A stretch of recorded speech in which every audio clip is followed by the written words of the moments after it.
ښه دوستانو عزیزانو د چینجو د پاره مونږ سره ایټم بم ده.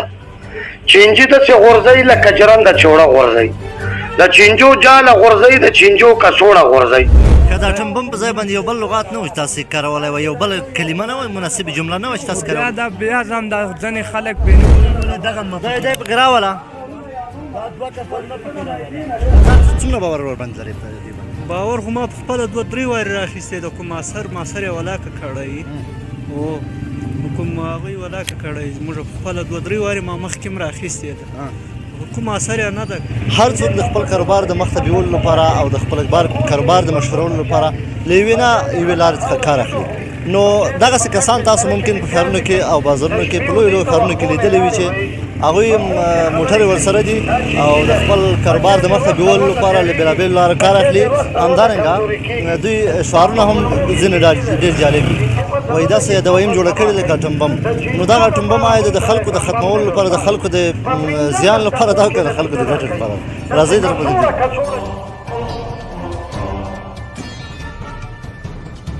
ښه دوستانو عزیزانو د چینجو د پاره مونږ سره ایټم بم ده. چینجي داسې غورځوي لکه جرنده چوړه غورځوي، د چینجو جاله غورځوي، د چینجو کڅوړه غورځوي.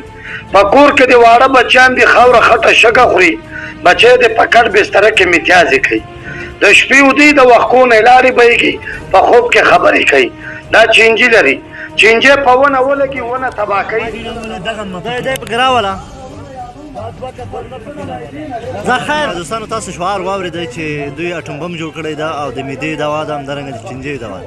نو موږ یقینا هر چا ته دا سوال پیدا کېږي چې دا 20 کاله اټم بم را باندې استعمالېږي، وسلې را باندې استعمالېږي، موږ نه پوهېږو چې دوی دا اټم بم د خلکو د وژلو لپاره یا د خلکو د زیان لپاره جوړ کړی که نه.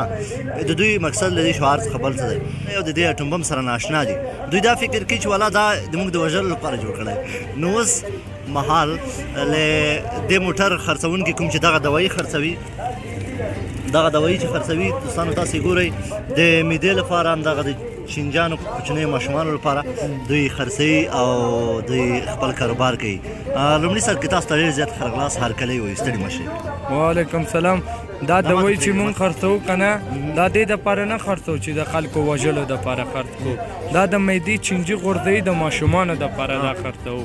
دا یوناني دوا دی، دا څه توان نه لري، دا چې هر چاته ورکړي دا ګټه کوي. اول شفا الله ورکړي، د مونږ لکه یو واسطه غوندې ورته جوړېږو.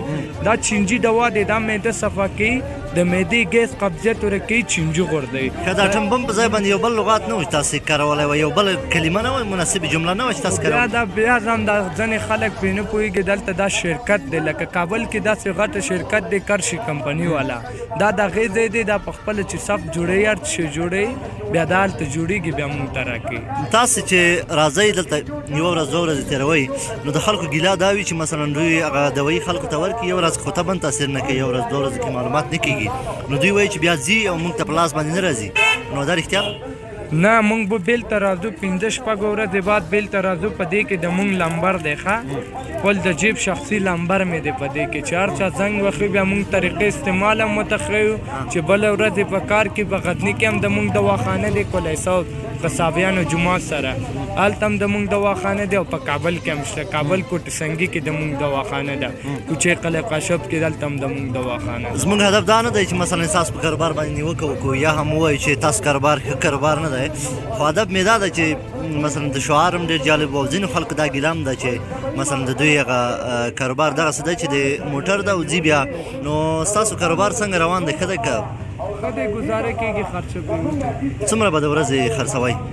دا نور ورځ تر ورځې په فرق شته. داسې ورځ راځي چې یو دانه هم نه خرڅېږي، داسې ورځ راځي چې 400 هم پکې پاتې کېږي، 500 هم پکې پاتې کېږي، دا تر ورځو پورې فرق شته. نو دغه شعار مو ډېر جالب نه ده؟ دا خو ښه جالب دی، په دې خاطر چې دا جالب مې ورته جوړ کړی چې خلک به یاد راشي. تاسو فکر کوئ په دې شعار به ټول وپوهېږي؟ خلک ټولو ته به د قناعت وړ وي؟ نو که اوس یې زه وخورم څومره وخت کې په تاثیر راباندې وکړي؟ دا 15 دقیقې تاثیر در باندې کوي چې په تش ناسې وخورې، 15 دقیقې در باندې. اوس ما شیدو چای وچښي، فکر کوم تاثیر به ونه کړي؟ تاثیر کوي بیا هم کم امتحان درته ښیي چې دا معده دې صفا کوي خیره درته ورکوي چې په تش ناسته به یې وخورې لکه یو کالي څنګه استري کوي پرېوینځې داسې معده دې پرېوینځي او استري کوي یې درته او دا ایناني بوټي دي د غره خاشي دي دا هېڅکله تاوان نه رسوي څومره راضي یې له دې خپل کاروبار څخه دا د ښه ډېر تنې راضي یم په دې دومره مطمئن یم چې د ما د وایي 100% کار کوي تاوان نه کوي نور څه پیغام لري خلکو مو په ځابوي نه په لارو کې یا په بازارونو کې څه خو به درته وایي نه هېڅ مشکل هم نشته والا خیر خیرت دی دا خبره نشته چې مونږ چېرته بازار کې مونږ په خپله دغه کاروبار کوو ګرځو په دې 4 ولایت افغانستان کې زه ګرځم دغه کاروبار کوم او دا د ما کاروبار دی ډېره مننه تاسو 500 روپۍ ډبې د دوستانو د چینجو جاله غورځئ د چینجو کڅوړه غورځئ په کور کې د ګلالي او تاسو باندې ګورو نو ځینې خلک دا ګیله لري چې مثلا د دوی هغه دوايي تاثیر نه کوي یا هم دوی هغه دوکې لپاره جوړ کړي خو دوی په ذمهوارۍ سره بیا شعار د لپاره موږ سره ایټم بم ده چینجي داسې غورځئ لکه جرنده چوړه غورځئ د چینجو جاله غورځئ د چینجو کڅوړه غورځئ په کور کې د واړه بچیان دي خاوره خټه شګه خوري بچی د پکړ بستره کې امتیازې کوي موږ تاسو وینو چې ډېر وخت دوی ګرځېږي دلته ډېر وخت دوی ګرځي بازارونو کې څومره باور ورباندې لرئ په دې باندې باور خو ما په خپله 2-3 وارې راخیستی د کوم ماسر یې ولاکه کړی او کوم هغوی ولاکه کړی موږ په خپله 2-3 وارې ما مخکې هم راخیستې ده کوم اثر یې نه ده کړی تاسو نو څه رقم ته احساس لرئ بیا دوی په وړاندې چې بیا ورسره مخ کېږي موږ ورته وایو چې که هرې سمه دوا خرڅوي او راوړي بیا یې سمه د مسلمان لپاره ښه دوا وکړه دغسې سلاب راغو مه راځه توکې راځي هغه دوا مې استعمال کړې چې وینې د درد دپاره ده هغه ډېره ښه لګېږي دوی دغسې موټر ګرځوله دغسې موټر ګرځوي بیا یو مرغۍ هم په سر باندې ایښي هغه چې ده په 100 افغانۍ خدای ده ډېر ښه لګېږي پتنه ورته یې که څه ورته وایي هغه پتاڼه ورته وایي شی ورته وایي دغه دوای ده هغه ډېر ښه لګېږي ما خو وړې مریضان ورسره سم شوي او دوستانو ډېری خلک ورته راځي نو دغه پرېکړه موږ نه کوو ځکه خو د خلکو ځینې شکایتونه دا دي چې مثلا موږ باندې دا تاثیر نه کوي او دوی د دې لپاره راوړي چې موږ باندې تاثیر نه کوي او یوازې پیسې رانه اخلي ولې ډېر دوستان بیا دغه هم وایي چې موږ راخیستي د تاسو ولیدل چې موږ باندې مثبت تاثیر کوي او ښه راباندې لګېږي نو دا تاسو ته پرېږدو کومنټ وکړئ حتما او زموږ چینل در سره سبسکرایب وکړئ که په دې تړاو تاسو کوم نظر لرئ موږ ته کومنټ وکړئ تر بیا او بله خپرونې مو لوی العمل ښه